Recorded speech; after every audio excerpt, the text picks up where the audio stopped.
আফরান নিশোর zero থেকে hero হওয়ার অবিশ্বাস্য গল্প। যিনি নিজেকে ভেঙে বারবার নতুন করে গড়ে তুলতে জানেন, যার এক একটি চরিত্র দাগ কেটে যায় আজীবন।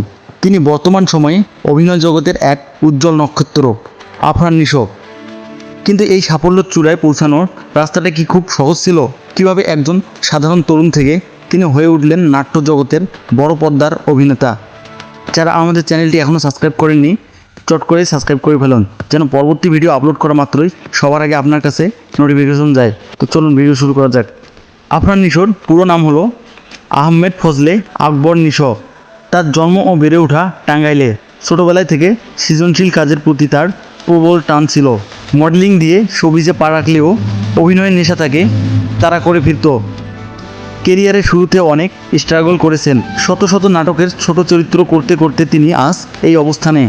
ওটিটি প্ল্যাটফর্ম থেকে শুরু করে বড় পর্দা, সুরঙ্গ সিনেমা পর্যন্ত প্রতিটি পদক্ষেপে ছিল তার কঠোর পরিশ্রম আর ধৈর্যের ছাপ। আজ তিনি বাংলাদেশের অন্যতম শ্রেষ্ঠ একজন অভিনেতা। আফরান নিশো ভাইয়ের সেরা তিনটি নাটক: 1 নম্বর বড় ছেলে, যেটিটাকে ঘরে ঘরে জনপ্রিয় করে তোলে। 2 নম্বর পুনর্জন্ম, 3 নম্বর শিল্পী। বন্ধুরা, আফরান নিশোর এই তিনটি নাটকের মধ্যে কোন নাটকটি সবথেকে বেশি ভালো লেগেছে আপনার? নাকি আপনার পছন্দের তালিকায় অন্য কোনো নাটক আছে? অবশ্যই কমেন্ট করে জানাবেন। আর পরবর্তী ভিডিও কাকে নিয়ে চান অবশ্যই কমেন্ট করে জানাবেন।